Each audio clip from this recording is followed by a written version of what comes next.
We're going to start with a border rivalry from 3A. The Kasson-Mantorville Komets aiming to defend their title as the 2 seed up against number 1 Byron Bears. Remember, Byron swept the Komets at KM late in September. Right away, sound volleyball from the Komets, bump, set, and spike. Ellie Ask for the kill. Later in this one, Lauren Fierstead might be the hardest hitter in the class, winds up and smashes this down, knocking a Komet off her feet. You do not see that every day. Komets haven't forgotten about that loss, and they were all business in the first set. Skylar Fleek pushes it over the net, and Kailani Schroeder lays out for the dig, but it lands out of bounds.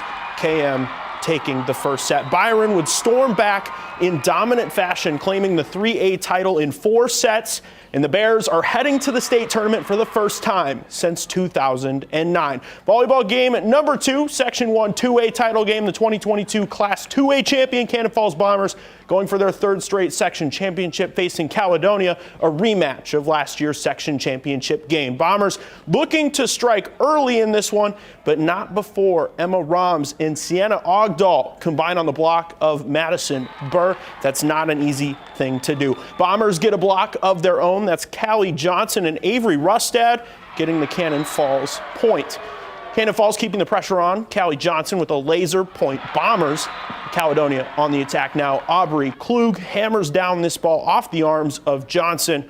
Warriors hanging around. It took a 5th set to decide this match. Caledonia holds on to avoid the upset. Warriors avenge their 2022 section championship loss and are headed to state. Last volleyball championship game of the day, 3rd-seeded Falcons of Fillmore Central taking on number 1 reigning section champs Mabel Canton.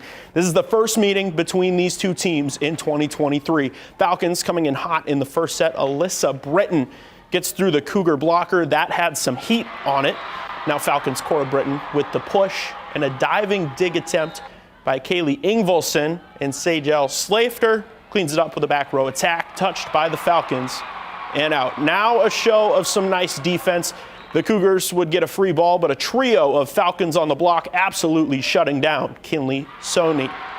Later in the set, Soini gets hers, a perfectly placed attack in the far back corner for the kill, and libero Lydia Vatlin was serving up some aces early this morning for the Cougs. Low serve off the top of the net lands in front of a diving Falcon. Cougars heading back to the state tournament, sweeping the Falcons today.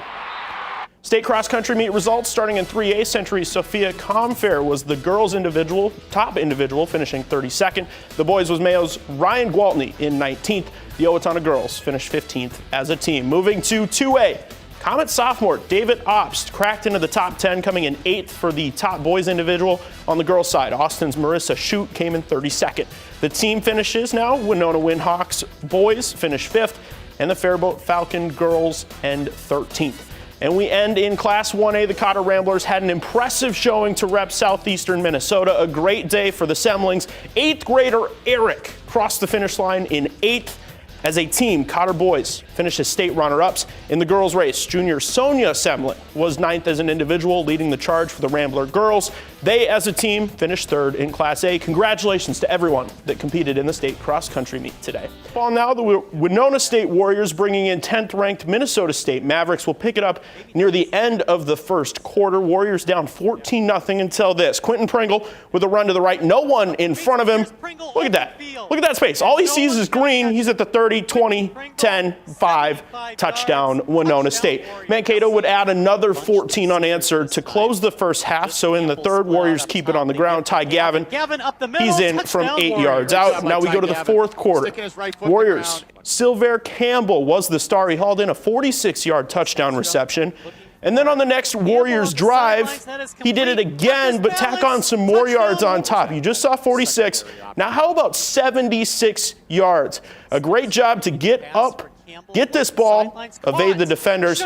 He's to the house. He finishes with 5 catches, 192 yards, 2 of those, 4 touchdowns. Warriors score once more. Cole Stenstrom, a 1-yard QB sneak, but the offense didn't come alive in time. Mavericks avoid the upset, 49-42 the final.